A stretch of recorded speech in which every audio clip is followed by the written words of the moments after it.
Happy Sunday, Saints fans. Hope you guys are having a wonderful day. I hope you've been enjoying NBA free agency because Chat Sports has been having the best coverage, so be sure to tune into Chat Sports, see any of the videos, see any of the moves that have been going on. I know that Herb Jones just got paid by the New Orleans Pelicans. We broke it down as a part of our free agency coverage, but I want to talk about Saints football today. What we're serving today on the menu, we got former Saints players that are still available in free agency that could sign today. So before we get to that, get your red pens out, throw it back to high school, throw it back to middle school, the spelling tests, if you will. Give me a Madden rating of the current roster for the New Orleans Saints, 1 to 99. Let me know, because I personally think that this team has a lot better of a roster than what a lot of analysts are giving them credit for, but I want you to let me know, grade your Madden skill this current roster. So to the first name for the former Saints free agency targets, I think a lot of y'all will like this one, Kwon Alexander. The linebacker who tore it up with the New Orleans Saints a few years ago. He's been all over the NFL. He's kind of a journeyman, if you will. But when you look at the depth chart, I like how it looks. I don't love it. Pete Werner, stud. Demario Davis, stud. Zach Bond, not great, not bad.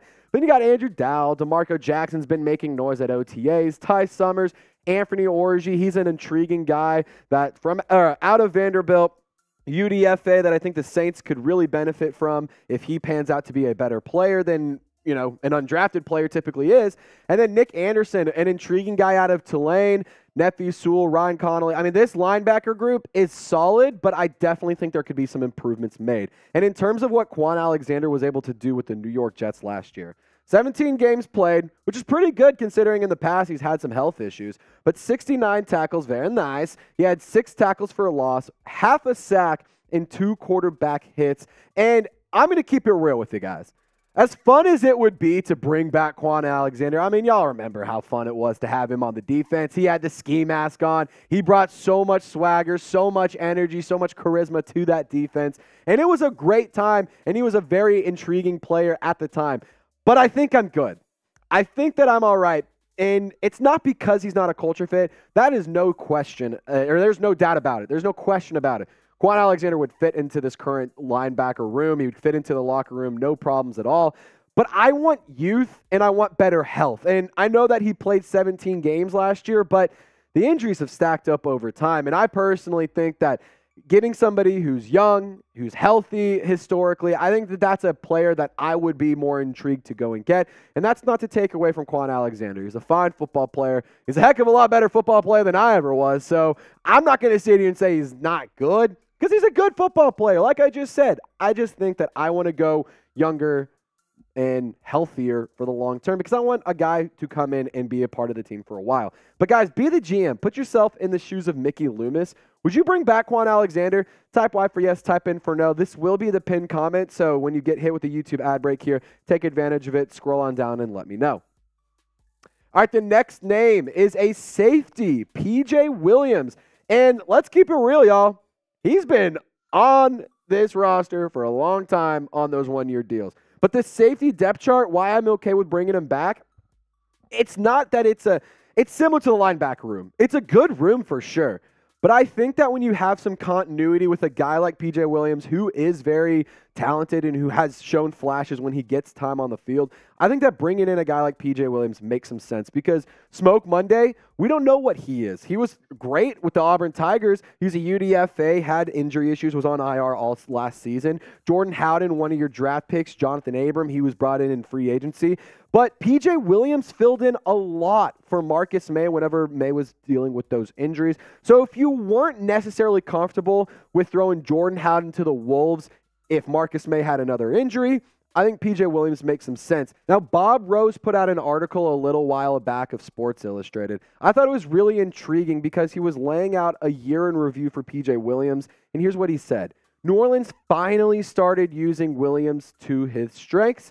From the back half of the 2018 season, he's mostly been an off-ball slot corner or safety. This took advantage of his vision, closing speed, and ball skills. Between 2017 and 2021, he had 8 interceptions, 4 forced fumbles or recovered, and 4 sacks and 2 scored defensive touchdowns. And I think that that's a really intriguing move. And I have some more thoughts on P.J. Williams. But before we get to that, join the Who Dat Nation here, man. This is the #1 spot to get your Saints news, rumors, and content. This is all informative, all entertaining, and it's interactive, and that's what I take pride in here. I'm a diehard Saints fan. I've been bleeding black and gold since the day I took my first breath, and I will continue to bleed black and gold until the day I take my last breath. So join me in this movement. We're trying to get to 16,000 subscribers. We recently passed 15,000, so shout out to the Who Dat Nation for helping us out there. But guys, if you ain't subscribed, you ain't alive. So hit that sub button, turn on your notifications, and let's get back to the program. So the Saints have brought back P.J. Williams each of the last 4 years on one-year deals. And I mentioned that a little bit ago because I find that really interesting. They let him go and test free agency. They let him test the waters, see if he got paid elsewhere. Then he found himself right back in the Big Easy. And to be honest, I'm on board for a 5th year. Like, I would be okay with it. Personally, if you have Marcus May go down, I think that he's a guy that you definitely could fill in. I think he's a very versatile player. He's a talented player. There's the cohesion. There is the continuity. There's the chemistry that P.J. Williams currently has with the team, with the roster, with the play calling, with the coaching staff. I mean, it just makes a lot of sense. So personally, I'm on board for a 5th year, and I think that it would make a lot of sense. Now, here's my last guy, and you guys might like this one. Jarvis Juice Landry. The Juice. Man, I think it would be fun to get Jarvis Landry back. I saw an article recently that said the Falcons should go and sign him. And, I mean, I will say this before I read these stats. I mean, if the Falcons want to be the Saints so damn bad, change your colors, change your name, and move your city, I guess. I don't know what to tell you.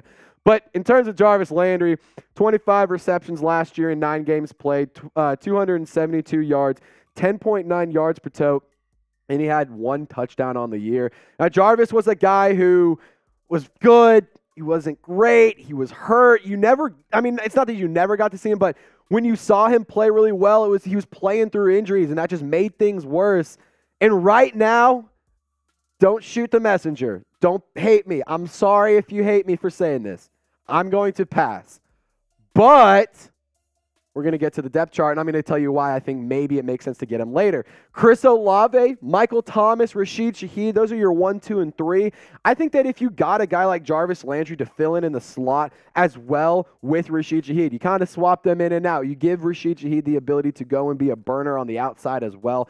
I think it makes some sense. It brings some veteran presence down. I think it would be an interesting option, but I do like A.T. Perry. I actually am pretty high on Bryan Edwards. I think that he could beat out Tre'Quan Smith. You did sign James Washington, so I'm curious if he has a role on this roster. But you got Kirk Merritt, who's been working out with the running backs. Shaq Davis, who is a very versatile wide receiver as a UDFA, Lynn Bowden Jr. and Kiki Kuti. I think that these are all guys that could make some sense and make an impact on the roster.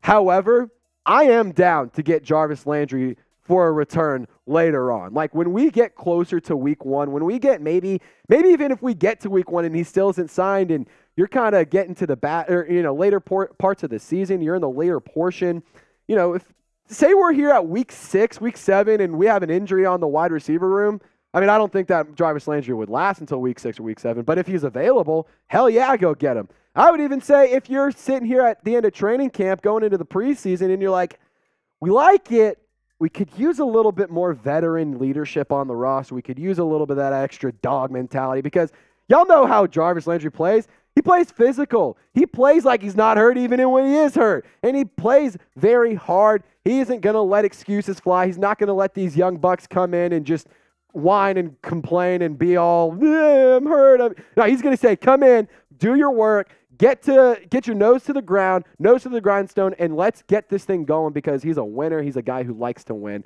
And that's why I would be down for Jarvis Landry to return later on, just not right now. I think that if you were to bring him in, it would make more sense to go get him later in the offseason. But, guys, pick one of the 3 for me.